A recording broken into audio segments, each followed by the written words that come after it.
안녕하십니까. 울산진학지원단 울산중앙고등학교 교사 조광재입니다. 이번 시간에는 학생부 종합전형을 서울권 대학 중심으로 안내를 드리도록 하겠습니다. 서울 소재 대학을 중심으로 학생부 종합전형이 어떻게 변화되었고 어떤 형태로 학생을 선발하는지 유형 등을 중심으로 살펴보도록 하겠습니다. 먼저 고려대학교는 올해 가장 큰 변화를 준 대학이라 할 수 있죠.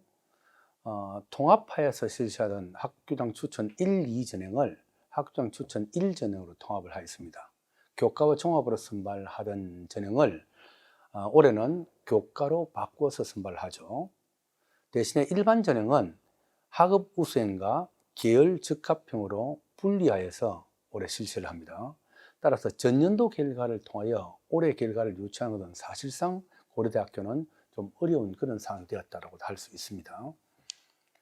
동국대학교는 소프트웨어 실기 진행을 종합전으로 바꾸어서 선발하고 수시 모집에서 실시하던 다양한 고른기회 전형들을 통합하여서 하나의 고른기회 통합 전형으로 학생을 선발하게 됩니다.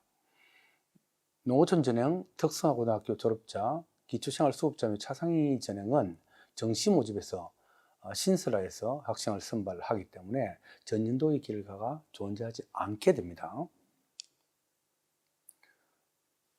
삼육대학교는 학습사 통합과정이 폐지가 되었고, 상명대학교는 농어촌 전형이 수시와 정시에서 종합전으로 실시되었는데 올해부터는 수시는 교과 전형, 정시는 수능 전형으로 바꾸어서 실시가 됩니다.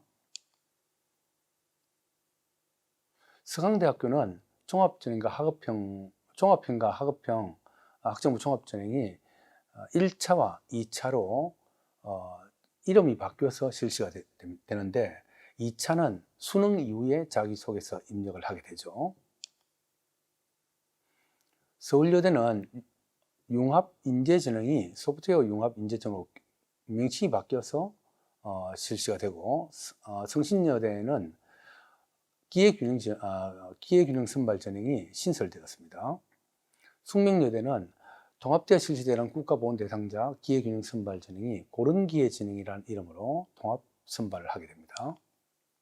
연세대학교에서 특기자 전형은 올해 폐지가 되었죠. 대신에 시스템 반도체 특별 전형이 신설되었습니다. 외대의 경우에도 학생부 종합 전형이 면접형만 존재했는데 올해는 서류형이 추가적으로 분리되어서 실시가 됩니다. 그러면서 특기자 전형 폐지가 되었죠. 홍익대학교 학생부 적성 전형이 없어지는 대신에 사회적 배려 대상자 1 전형이 고른기회 1 전형으로 명칭 변경되어서 선발을 하게 됩니다. 학과도 다양한 형태로 변화가 있는데요. 성균관대 연세대학교에서는 글로벌 융합학부와 시스템 반도체 공학과가 신설되어서 학생을 선발하게 되고,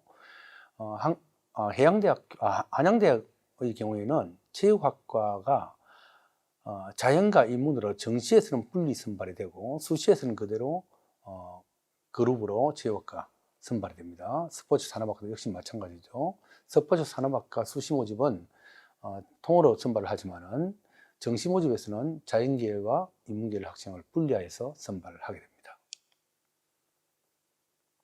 자, 경쟁률 추이도 굉장히 중요한데요. 경쟁률 추이는 일반적으로 학생 수 감소를 감안하면은 종합전형도 경쟁률이 감소되어야 됨에도 우리가 될 것으로 생각되지만은 고려대학교 일반전형이나 서강대학교 그리고 성균관대학교 등은 상대적으로 학생 수가 감소되었음에도 경쟁률이 전년도 대비 굉장히 증가한 것을 볼 수가 있습니다. 따라서 최상위권 대학들은 학생 수 감소와는 상관없이 경쟁률이 다르게 변할 수 있기 때문에 유념을 하셔서 지원하는 전략을 수립하는 것도 굉장히 중요한 요소라고 할 수 있습니다. 학생부 종합전형을 실시하는 유형도 대학마다 다른데요. 첫째, 면접이 있는가 없는가에 따라서 학생이 면접에 자신이 있다라고 하면은 면접이 있는 종합전형을 선택을 해야 되고, 면접에 자신이 없는 학생은 당연히 면접을 하지 않는 대학 위주로 전형 설계를 해야 되겠죠. 일괄 전형이냐 단계별 전형이냐에 따라서 전형 요소에 강점이 있는 분야의 과중치가 달라지게 됩니다. 수능 체제가 있나 없나 이것도 역시 중요한 전략 수립의 요소가 되죠. 그런 것들을 다 감안하여서 자신의 가장 유리한 전형의 설계를 하는 지혜를 발휘하셔야 됩니다. 대학별 학생부 종합전형 실시하는 방법을 살펴보면 첫째, 건국대 경희대는 유형이 학생부 종합전형을 실시하는 유형이 거의 동일하죠. 자기 추천 전형, 네오 르네상스 전형은 단계별 전형을 하지만은 추천 전형은 인원수에 제한을 두어서 선발하는 그런 경우도 있고, 인원수 제한 없이 학생이 학교에 추천한 모든 인원을 지원할 수 있는 추천 전형도 존재합니다. 일괄 전형과 단계별 전형 두 개의 형태로 구성이 되어 있죠. 두 학교 모두 수능 제저 학력 기준은 없게 됩니다. 그 다음 고려대학교는 일반 전형이 계열 적합형과 학업 우수형으로 실시가 되는데, 수능 체제가 계열 적합형은 적용되지 않지만은 학업 우수형은 수능 체제가 설정되어 있습니다. 자, 국민대학교도 경희대, 건국대와 마찬가지로 국민 프린티어 전형은 단계별 전형이고 학종 추천 전형은 일괄 전형으로 실시가 되죠. 강원대, 덕성여대는 하나의 전형만 존재를 합니다. 하나의 전형만 존재하는데 강원대는 지원 자격의 차이를 두어서 참빛 인재 전형과 소프트웨어 우수 인재 전형으로 동일한 방법으로 종합전형을 실시를 하고 있죠. 동국대 역시 건국대, 경희대, 국민대와 마찬가지 유형으로 학종 추천 전형과 종합 전형인 두드림 전형을 실시를 하게 됩니다. 삼육대학교는 3개의 전형인데요. 3개의 종합 전형은 지원 자격에 제한을 두고 있습니다.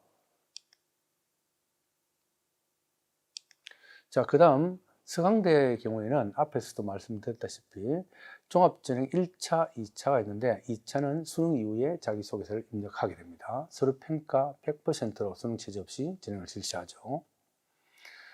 서울과기대, 서울교대 역시 2개의 전형이 존재합니다. 2개의 전형인데 서울교대의 경우에 교직 인성 우수자 전형은 수능 체제가 적용되게 됩니다. 서울대학교 지역균형 선발과 일반 전형도 있는데 서울대학교도 2개의 전형이 존재하는데 여기서 음악대학과 미술대학은 예외적으로 다른 전형을 실시합니다. 모집 요강을 참고하시기 바랍니다. 성균관대학교는 계열 모집과 학과 모집으로 학생을 선발하죠. 서류 100% 전형과 단계별 전형을 실시하는 그런 2개의 형태로 구성이 되어 있습니다.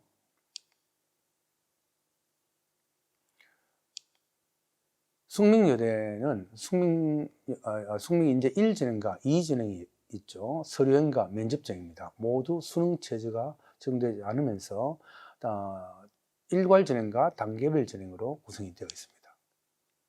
연세대학교 활동 우수형, 국제형, 면접형 3가지 종합전형이 존재합니다. 모두가 수능 체제가 없는데 활동 우수형과 국제형은 지원 자격의 차이를 두고 있으며 면접형은 면접을 60% 상대적으로 국제형과 활동 우수형에 비하여 많이 반영을 하고 있죠.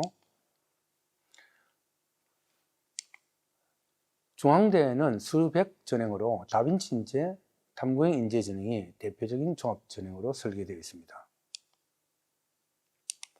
한국 외대의 경우에도 2개의 종합 전형이 존재하죠. 단계별 전형 하나와 일괄 전형 하나로 종합 전형이 구성되어 있고, 한양대학교는 학생부 종합평가, 학생부만으로 평가를 하는 학생부 종합평가 100 일반 전형 하나만 존재를 합니다. 홍익대학교는 3단계 전형을 실시하게 되죠. 수능 최저학력 기준도 대학마다 종합전형에서 높게 설정되어 있는데 고려대학교 학업우수형은 인문자연 상대적으로 수능 최저 기준이 차이가 있죠. 합 7등급과 합 8등급으로서 상대적으로 인문계열의 수능 체제가 높게 구성이 되어 있습니다. 서울교대 교직 인성 우수자 전형은 4개 영역 합이 9등급이며 한국에서 4등급을 필수로 요구하고 있습니다. 홍익대학교 학교생활 우수자, 미술 우수자 진행도 모두가 수능 체제가 적용이 되어서 학생을 선발하고 있습니다. 홍익대학교는 세계 등급 합 7등급의 한국사 4등급, 그리고 미술 우수자 전형은 세계 합 9등급의 한국사 4등급을 요구하고 있습니다.